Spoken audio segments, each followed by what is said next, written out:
Salut tout le monde. Alors pour ceux qui me connaissent pas, moi je m'appelle Paul. Alors vous me connaissez pas, c'est complètement normal. Je fais une vidéo aujourd'hui tout simplement sur un sujet qui me passionne. J'avais envie de faire cette vidéo depuis longtemps en fait. Et j'avais pas forcément le temps et même l'application de le faire tout simplement parce que on a tous des vies débordées sur plein de sujets. Et je voulais parler d'un sujet qui me passionne particulièrement, moi c'est les sagas MP3. Alors pour ceux qui connaissent pas les sagas MP3, c'est quoi? C'est simplement l'idée de prendre le support sonore, seulement sonore, c'est-à-dire qu'on oublie la vidéo, on oublie par exemple ce que je suis en train de faire, pour uniquement se focaliser sur les oreilles, sur nos écouteurs, sur nos capacités à ressentir des choses via le son.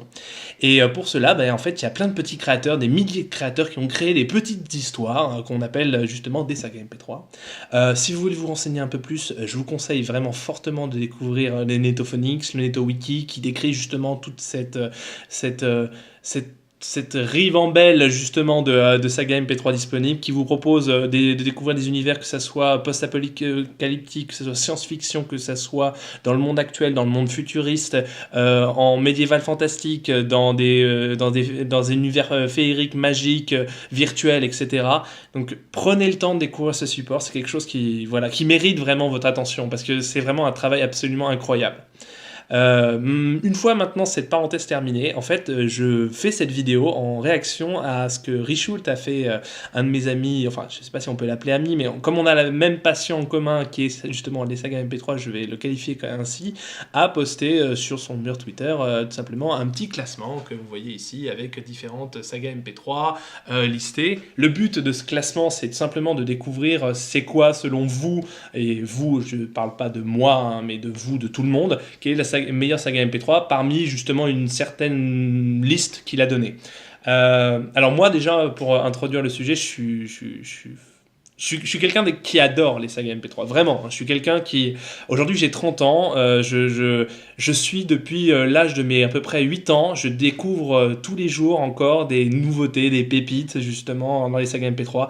Bon, bien sûr, j'écoute pas ça tous les jours. Je suis pas non plus quelqu'un de rigoureux et de parfait dans le sujet. Mais j'adore véritablement ce support parce qu'il me fait toujours voyager, il me fait toujours découvrir, il me fait toujours rire. Parce que le support utilisé surtout dans les aventures MP3, c'est la comédie, mais pas que. Et c'est là où ça devient aussi très intéressant, c'est qu'il peut y avoir vraiment tout type de travail qui est fourni sur ce support. Donc c'est vraiment, j'insiste encore, mais allez-y, allez découvrir, ça vaut le coup, c'est top. Et vraiment voilà. Donc j'ai envie de faire en fait l'exercice que Richoult a fait, lui, sur Twitter, et également je vois certains de mes connaissances qui sont dans le domaine justement, commencer à faire aussi leur petit classement, et moi je voulais le faire tout simplement en live avec vous, voilà, parce que c'est un sujet qui me passionne, parce que ce classement me rappelle énormément de bonnes choses, de bons souvenirs en fait, tout simplement. Donc avant même de commencer le classement et avant même de décrire les sagas MP3 en elles-mêmes, etc., je vais juste prendre aussi un peu de temps de cette parenthèse. Sachez que le format de la saga MP3 ou de la fiction sonore, c'est quelque chose qui est absolument incroyablement travaillé. Par rapport peut-être à la vidéo, comme nous sommes en train de le faire, voilà, que je me vois dans le téléphone, voilà, et que voilà, vous voyez, cette vidéo est pas travaillée du tout, absolument pas, j'ai juste... Voilà, on peut faire des vidéos intéressantes, je pense, sans forcément travailler énormément sur le support, sur l'aspect justement, même si je pense que l'aspect vidéo est très important, le focus, le son, etc. Mais je pense que on a encore plus de travail à faire avec la fiction sonore, et c'est pour ça que je dis quand je suis fan, c'est que je suis vraiment absolument incroyablement fan de tout ce qui a été réalisé au niveau des sagas MP3. C'est un travail d'orfèvre qu'il faut le faire. Il faut faire un travail non pas seulement pour rendre compréhensible justement le son, mais aussi pour trouver une histoire originale. Il faut que à travers le son, on puisse vraiment s'évader. Et ça, c'est quelque chose de encore plus compliqué, je pense, que la vidéo. Parce que la vidéo, aujourd'hui, permet justement de faire des références visuelles très faciles. Et les références sonores, c'est beaucoup plus compliqué, je trouve, à faire. Donc c'est pour ça, aujourd'hui, moi, je continue à adorer et à parler quotidiennement des sagas MP3, même dans le monde professionnel, dans le monde personnel. Je continue à en parler. C'est quelque chose qui mérite justement votre attention. Et voilà, donc je voulais vraiment prendre le temps avec vous justement de faire déjà cette petite aparté. Donc déjà, ceux peut-être que certains justement créateurs vont voir que je parle de leur saga MP3 et peut-être que j'en parlerai pas forcément en des très bons termes, mais pourtant je tiens à le dire, je suis vraiment mais absolument fan de votre travail. Continuez comme ça les gars, vous faites un travail d'orfèvre. Et vraiment, vous méritez les milliers de reconnaissances. C'est pour ça que aujourd'hui, j'essaye moi d'aider le plus possible les créateurs en les aidant, soit à mettre des gens, à ramener du monde sur leur site vraiment et à faire découvrir ce support. Voilà, donc pour certains, j'aide même à faire leur site web et je serais, moi vraiment, si j'avais la capacité de me dédoubler, je pense que je passerais mes journées à faire des sites web pour Saga MP3 pour continuer à faire diffuser le format. Voilà. Donc maintenant, on va prendre simplement le support de Richult, donc voilà, hein, le fameux petit support voilà, sur mon écran. Alors désolé, ça va être à l'envers, donc je vais prendre le temps. Donc l'idée, vous voyez, elle est assez simple, hein, c'est qu'on a simplement des sagas, il faut ensuite en choisir une entre les deux et ensuite on remonte le classement petit à petit. Donc moi je vais le faire à l'oral parce que tout simplement voilà, je peux pas faire autrement en fait tout simplement. Je m'excuse du format de la vidéo, hein, vous voyez c'est vraiment absolument pas travaillé, mon bureau est là, voilà. J'avais envie de le faire tout simplement parce qu'on est dans l'état de passion en fait et voilà, j'avais envie de donner justement la possibilité de parler de saga MP3, voilà. Donc on va commencer déjà par les deux premières sagas MP3 que Richult avait mis et que ça j'ai pas touché. C'est l'épopée temporelle de Cyprien et Clive Vanilla qui est fait par Antoine Daniel et ses amis. Ça, ce sont des sagas MP3 extrêmement récentes que j'ai découvert vraiment cette année, tout simplement, hein, vu que c'était cette année en 2017. Je préfère préciser au cas où si jamais, imaginons, cette vidéo prend des tournures incroyables et finit dans 10 ans dans des méandres, voilà. En 2017, en fait, deux grands youtubeurs ont décidé justement de s'attaquer à ce support qui est la saga MP3. Audio aussi sur YouTube, ce qui pouvait être étrange parce qu'on considérait que YouTube c'est le format de la vidéo, hein, c'est le format classique, mais on peut aussi faire de la fiction sonore sur YouTube. Et la preuve est que même toutes les grandes fictions sonores se trouvent aussi sur YouTube. Pas forcément diffusées par leurs créateurs, d'ailleurs, c'est plutôt des fans qui décident de retranscrire justement sur YouTube leur aventure. Bon, revenir sur l'épopée temporelle et Clive Vanilla. Alors l'épopée temporelle, j'ai adoré. Tout simplement parce que le son est parfait, l'histoire est drôle et l'humour est assez enfantin. J'ai vraiment retrouvé énormément de références. On faisait beaucoup d'appels aux références du jeu vidéo, aux références justement geek, culturelles, actuelles des années à peu près de 90 à peu près à aujourd'hui. Donc c'est quelque chose que j'ai particulièrement apprécié. Cependant, je trouvais l'histoire basique, ultra simple, prévisible et un peu mielleuse. Voilà, soyons honnêtes. Mais j'ai trouvé vraiment la réalisation était très forte au niveau de la qualité du son. Je suis quelqu'un qui accorde beaucoup d'importance à la qualité du son sonore, puisque c'est le seul support en fait de la saga MP3. Donc j'avais vraiment envie justement d'écouter une saga MP3 de qualité, et j'ai pas été déçu tout simplement. Donc l'épopée temporelle c'était génial. Et Clive Vanilla, alors là c'est l'ovni justement de la saga MP3, mais il y en a d'autres, et ça existe d'autres, qui reprend un peu, je veux dire tout simplement... L'année 2017 a été très fortement impactée au niveau de Rick et Morty, par exemple, sur la série, justement, la fameuse série que tout le monde connaît maintenant aujourd'hui. Rick et Morty, c'est quoi ? C'est un humour qui mêle justement l'absurde, le nihilisme, donc le statu quo permanent, et justement la démonstration que les bons fondements naïfs, entre guillemets, n'ont absolument pas de sens, et que de toute façon, quoi qu'il arrive, rien ne changera véritablement.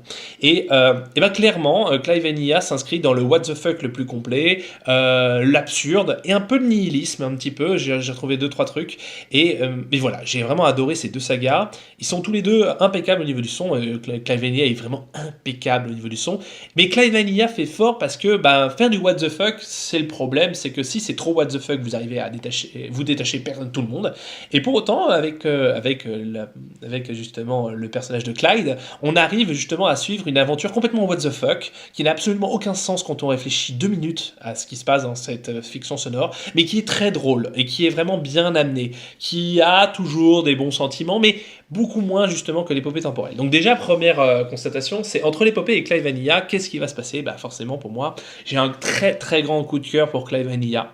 Vraiment, si Antoine Daniel et ses amis m'écoutent un jour, vraiment chapeau, enfin, c'est génial. Il y a rien qu'une simple référence, tout simplement, que j'adore et que j'écoute encore de temps en temps, rien que la réplique « tu as appuyé sur mon ventre et j'ai des gaz », ça prouve justement à quel niveau on peut arriver avec le support sonore. C'est que clairement le what the fuck peut arriver justement et je trouve qu'on a vraiment un défi en fait qui a été relevé avec Clive Vanilla. Donc vraiment voilà, donc on commence le classement. Clive Vanilla est premier justement dans justement entre l'épopée et Clive Vanilla. On continue maintenant avec Agent Zero et Chez le Psy. Donc ça c'était des choses qui n'étaient pas dans le terrain de Richult. L'Agent Zero et Chez le Psy, c'est très compliqué. L'Agent Zero, c'était fait par une personne que j'apprécie véritablement dans le monde de la saga Sphère et du monde de la saga MP3, justement, et des fictions sonores. C'était un peu un premier jet, un peu aussi what the fuck, mais qui parle justement d'un agent secret, etc. Donc je vais pas revenir là aussi, hein, mais c'était très intéressant. Ça doit dater facile il y a 12-13 ans, voire peut-être même plus. J'avais aimé particulièrement. Et en face, on a Chez le Psy. Chez le Psy... c'est quelque chose, c'est quelqu'un déjà que j'apprécie particulièrement qui était le créateur, qui va se reconnaître, je pense aussi que s'il voit la vidéo. Cependant, il y avait certaines choses dans Chez le Psy que j'appréciais et d'autres que j'appréciais pas du tout. C'était absurde, c'était l'histoire d'un psy qui reçoit des gens un peu plus ou moins malades sur son divan. Et voilà, il y a des choses qui me plaisent, il y a des choses qui me plaisent moins. Donc entre l'Agent Zero et Chez le Psy, je dois avouer que c'est quand même Chez le Psy qui le remporte. Pourquoi ? Tout simplement parce que Chez le Psy, déjà m'a beaucoup plus marqué, je pense, sincèrement, dans le monde de la saga. J'ai écouté beaucoup de fois, parce que je pense aussi une amitié, c'était vraiment lié avec le Mago et le créateur de la saga MP3. Et puis parce que l'Agent Zero, j'avais du mal à justement accrocher. Je pense que c'était un jet du créateur que je connais, je me rappelle plus de son pseudo et je m'en excuse. Mais voilà, j'ai trouvé moins, entre guillemets, le feeling, justement, pour Agent Zero, même si je reconnais effectivement que la saga est de grande qualité. Et c'est voilà où j'insiste, vraiment. Les sagas, de toute façon, que j'ai listées sont vraiment de grande qualité. Alors, ensuite, on a Duke Nukem et Access Saga. Alors, Duke Nukem et Access Saga, je suis désolé, mais sans condition Duke Nukem. Parce que Duke Nukem, là, il y a eu deux versions, hein, enfin deux saisons dans Duke Nukem, Duke Nukem 1, Duke Nukem 2. Là aussi, je connais aussi un peu le créateur pour avoir parlé pas mal de fois avec lui ses créations. Mais Duke Nukem, pour les enfants justement des années 90, c'est quelque chose qui est inscrit dans nos veines. Voilà, Duke Nukem, c'est le grand, le beau, le bourrin, qu'on aime et qu'on adore. Et voilà, même si on sait qu'il est ridicule, qu'il est stéréotypé au possible, voilà, on adore. Et puis Access Saga, je suis désolé, mais j'avais moins le feeling, j'avais moins... Peut-être parce que effectivement, j'avais une oreille beaucoup plus critique à l'époque que j'avais découvert Duke Nukem. Duke Nukem, je devais avoir 15 ans quand j'ai découvert. Donc voilà, j'ai 30 ans bientôt, donc mon Dieu, voilà. Voilà, je m'excuse, mais voilà, Duke Nukem, clairement... voilà. On continue avec L'Épervier et Eden. Alors là aussi, j'ai l'effet nostalgique qui est fort. Hein. Eden, j'ai vraiment particulièrement aimé. C'était vraiment intéressant comme expérience. Mais l'épervier, je suis désolé, on était sur l'époque justement où l'épervier, c'était l'époque où on parlait pas mal de science-fiction dans la saga MP3, il y avait pas mal de petits trucs, il y avait des sagas sur Warhammer 40 000, il y avait Le Survivor, il y avait l'épervier, il y avait même Star Wars, il y avait Starcraft, il y avait plein de trucs justement sur l'univers de la science-fiction, et l'épervier sortait un peu du lot, donc j'avais vraiment kiffé, vraiment. Donc voilà, donc je vais continuer un petit peu. Alors, Metal Gear Solid et Café et Lambas. Alors, mais là,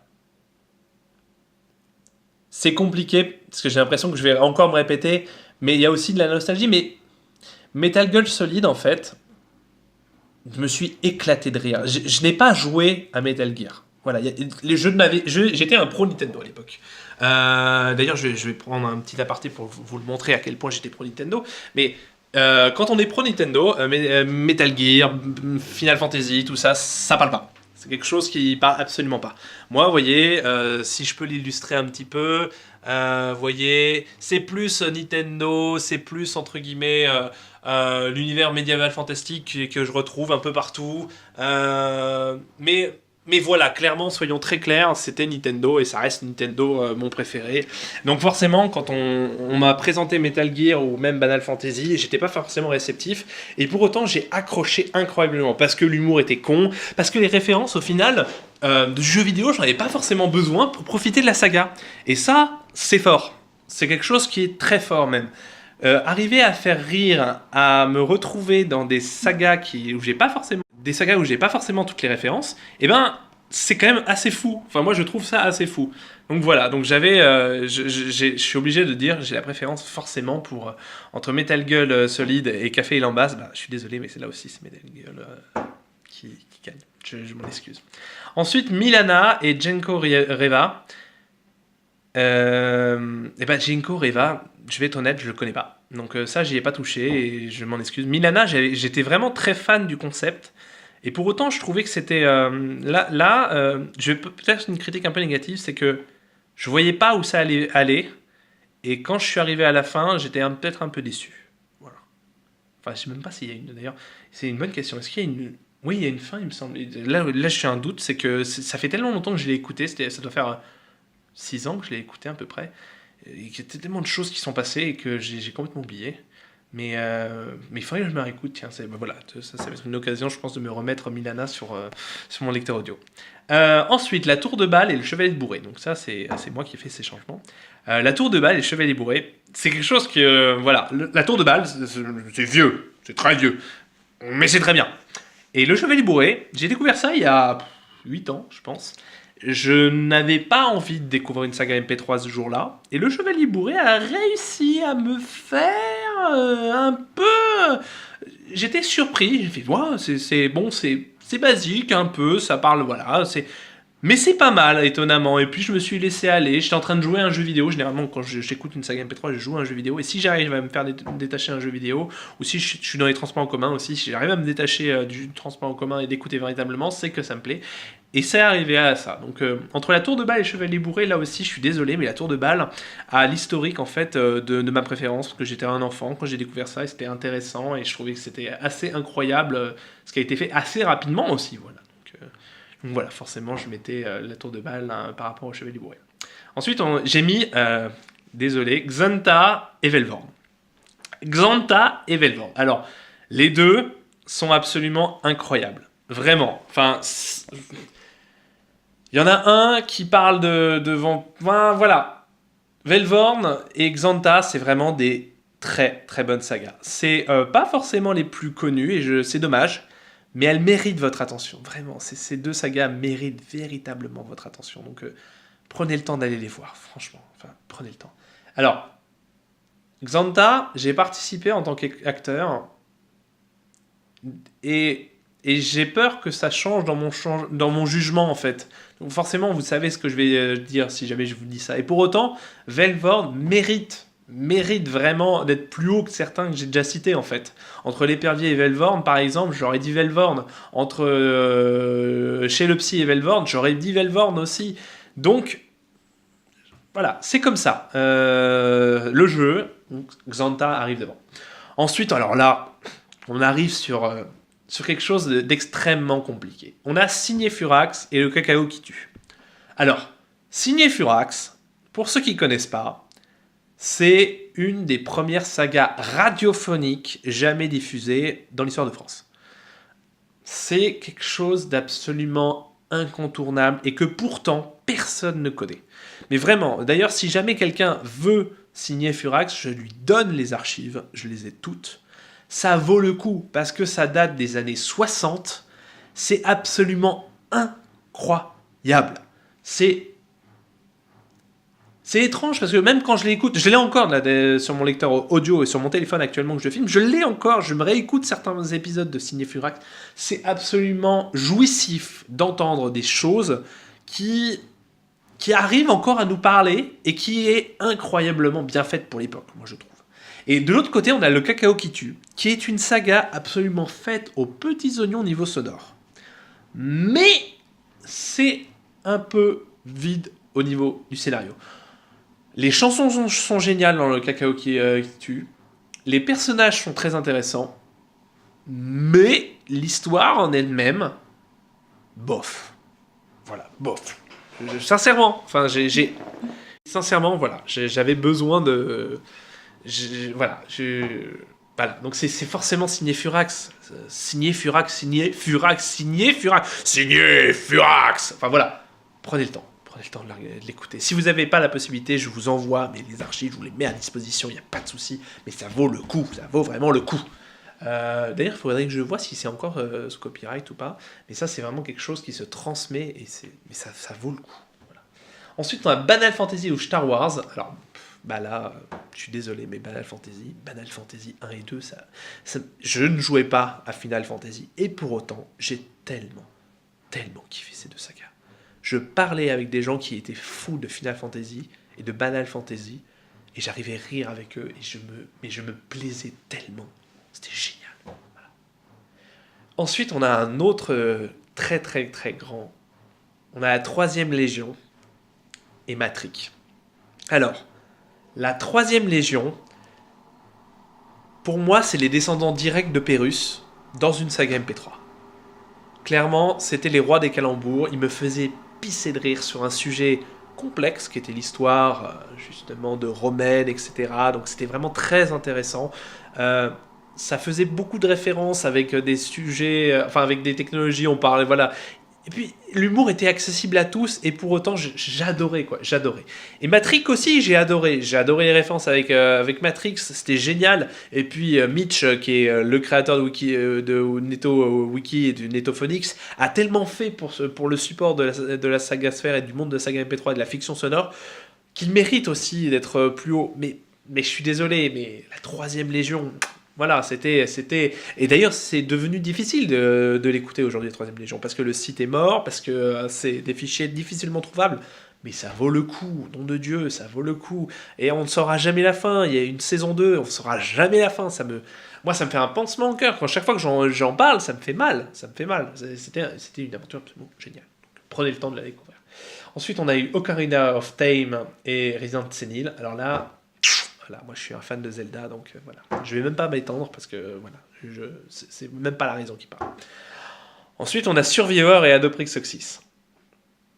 Aïe, on a deux mastodontes de la saga Sphère et du monde de la saga MP3 dans un même endroit. C'est compliqué vraiment, c'est très compliqué pour moi de choisir. Mais si je devais choisir, et c'est le cas de ce jeu, si je devais choisir, je choisirais hélas Adoprix Oxys.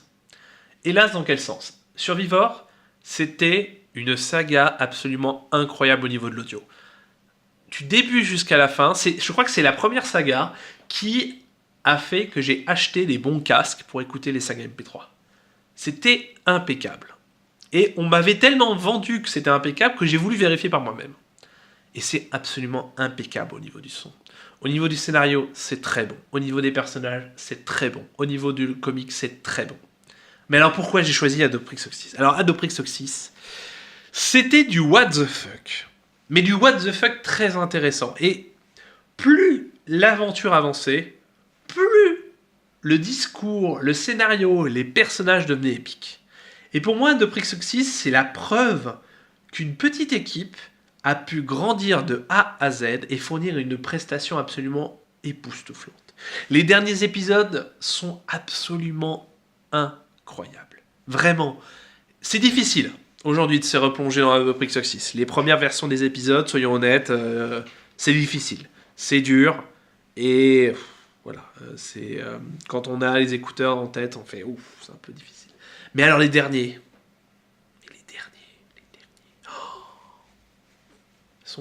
sont magnifiques. Donc Adoprix Oxys. Et ensuite, alors là, c'est juste le duel de Dieu. C'est comme si on demandait à Thor de se combattre contre Zeus. Vous voyez? C'est comme si on demandait, si on comparait l'univers de Harry Potter et du Seigneur des Anneaux. C'est très compliqué. On a le donjon de Nullbuck d'un côté et Reflet d'Acide de l'autre. Alors, le donjon de Nullbuck, c'était la première saga MP3 que j'ai écoutée, soyons honnêtes. C'était la toute première. C'était incroyable. Je devais avoir 11 ans, j'ai découvert ça, j'ai pissé de rire. Vraiment, je me suis éclaté. Je devais jouer, je pense, à Diablo 2 à l'époque, ou à Baldur's Gate en cachette, et j'étais mort de rire, vraiment. Mais pour moi, le donjon de Nullbuck, c'est un peu comme Harry Potter. C'est-à-dire que quand on est enfant et qu'on découvre Harry Potter, c'est génial. On s'en prend plein les mirettes. Les films m'ont énormément aidé. Et le donjon de Nullbuck, en fait, ça a créé vraiment un univers incroyable derrière. Aujourd'hui, il y a des jeux de rôle sur Nullbuck, il y a des livres, des PD, il y a des jeux de société, bientôt un jeu vidéo, bientôt une série télévisée. C'est absolument incroyable. L'univers qu'a créé John Lang de ses mains, c'est absolument incroyable. Mais de l'autre côté, on a un autre mastodonte. On a Reflet d'Acide. Reflet d'Acide, je pense que c'est la saga la plus travaillée que j'ai vue. Et c'est fou. Enfin, j'en parle souvent avec le créateur, mais c'est fou. C'est fou. De faire une saga en rime de A à Z, avec une histoire béton, avec des personnages béton, avec des vraies personnalités, un monde derrière. Parce qu'il faut bien savoir que Reflet d'Acide, c'est pas qu'une saga MP3, c'est aussi un jeu de rôle. C'est d'abord un délire de copains sur un jeu de rôle. Et ça, j'étais fou. J'étais fou. Je disais, c'est absolument incroyable. Les deux ont fait des choses absolument incroyables. Et aujourd'hui, le fait d'en parler aujourd'hui, ça me réveille des vieux souvenirs d'enfants et d'adolescents. Reflet d'Acide, ça m'arrive encore de l'écouter aujourd'hui, de découvrir des références aujourd'hui. Quand j'en avais 12, je comprenais pas tout. Il y avait des choses que Richelieu, je ne comprenais pas. Il y avait des choses que Zarakai et Noriel et Zerman disaient que je ne comprenais pas. Et maintenant, je découvre. Et je fais, putain, mais ça veut dire ça. C'est pour ça que je suis obligé de donner Reflet d'Acide la force d'aller devant. Parce que les références derrière étaient folles, quoi. Des références absolument incroyables. Donc vraiment, prenez le temps de les découvrir. Ensuite, on a Trimoria et Synapse. Alors là, je vous ai parlé de Clyde Vanilla et de l'épopée temporelle. Et ben, Trimoria et Synapse, c'est à peu près la même chose, enfin je trouve. Trimoria, c'était pour moi l'expérience la plus bizarre que j'ai vécue dans la saga Sphère, dans le monde des sagas MP3 et dans la fiction sonore. C'était absolument incroyable. Vraiment. Trimoria, si je devais le résumer, c'est un mec qui met la tête dans un micro-ondes et va dans un monde imaginaire qui s'appelle Trimoria. Quand je vous donne ça, déjà vous vous dites qu'est-ce qu'il vient de dire là? J'ai pas compris. Et ben, pour autant, cette saga est absolument incroyable. Absolument. Au niveau sonore, c'est incroyable. Au niveau de l'humour, c'est incroyable. Au niveau de la richesse de l'univers, c'est absolument incroyable. Synapse aussi, c'est quelque chose de très travaillé. Mais je trouve que ça va pas au même niveau que Trimoria. Donc Trimoria en premier. En premier. Voilà. Il y a eu Trimoria TV, il y a eu Trimoria. Enfin, c'est absolument... Voilà. Il faut le découvrir. Si vous aimez Rick et Morty, si vous aimez Clyde Vanilla, regardez écoutez Trimoria. Ça vaut le coup. Deathpen et Kind of Path, je peux pas les noter, je les connais pas. Voilà, je m'en excuse. Death Note, je déteste un peu l'animé, parce que voilà, le principe j'aimais pas. Et Kind of Path, j'ai pas écouté, voilà, tout simplement. Donc ensuite on passe au deuxième round. Je suis désolé, cette vidéo va être très longue.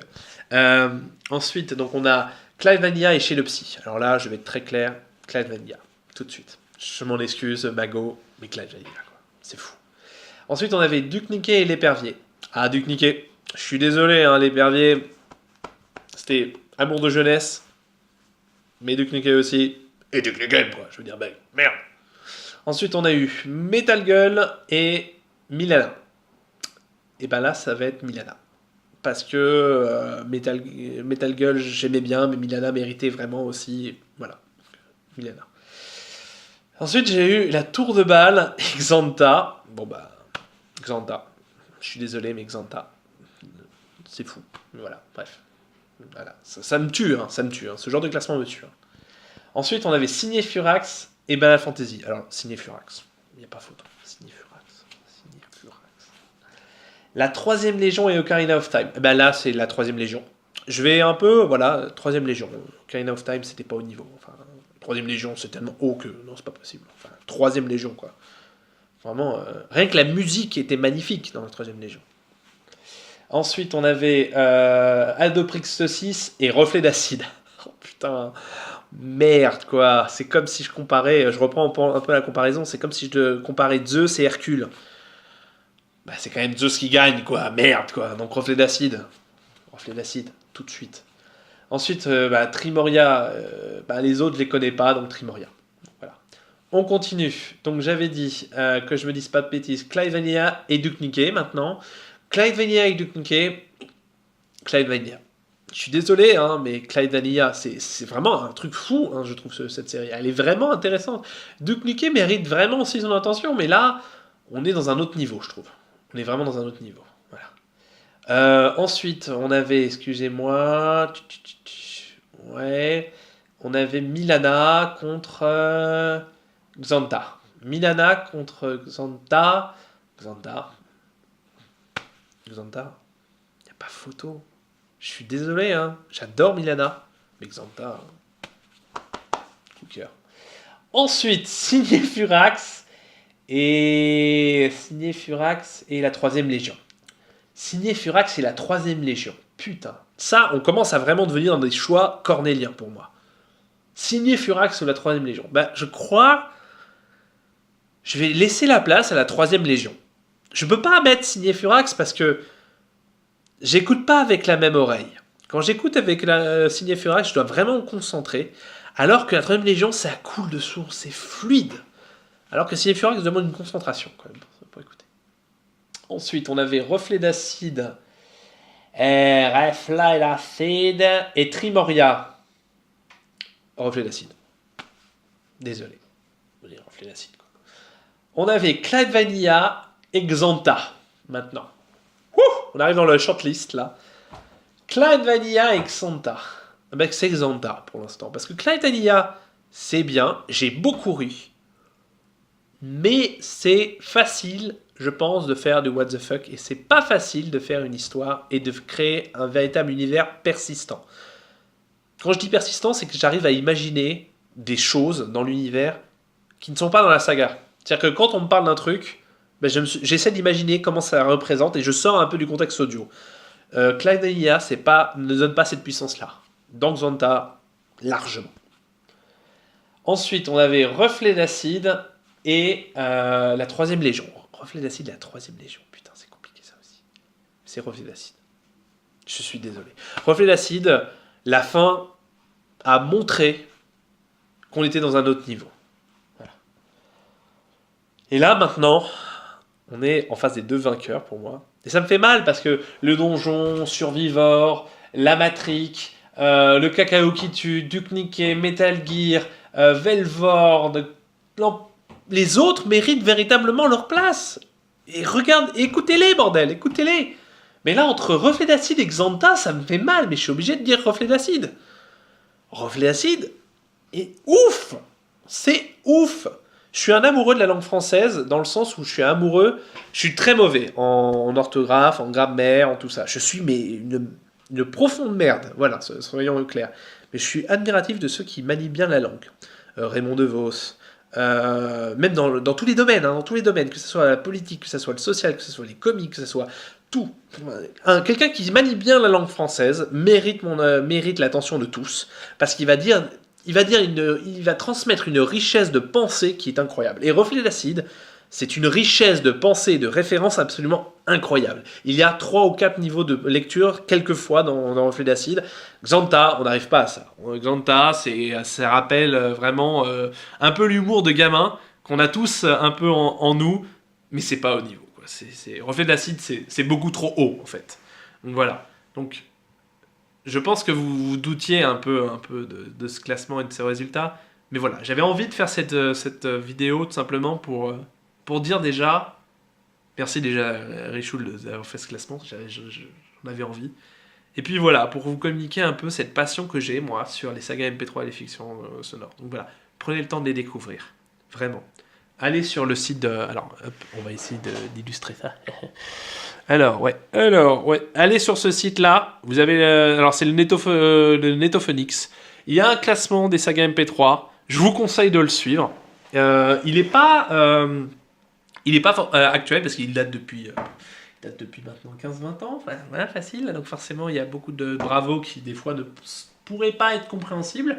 Et d'ailleurs, je pense que si on reprend mon ordre et celui du site, on ne va pas retrouver les mêmes choses. Mais voilà, donc je vous conseille véritablement d'aller sur le Netophonix, de découvrir ce support qui est la saga MP3. Voilà, ceux qui me regardent, ceux qui me connaissent savent que je suis passionné et que j'adore ce sujet. Mais prenez le temps, voilà. Prenez le temps de découvrir. Vraiment, prenez-le. Voilà. Je vous souhaite maintenant une très bonne soirée et je vous dis à prochaine fois. Je pense pas qu'il y aura une prochaine fois, mais bon, voilà. J'avais envie de m'amuser en fait. J'avais envie de m'amuser, je fais cette vidéo. Voilà. Allez, ciao ciao.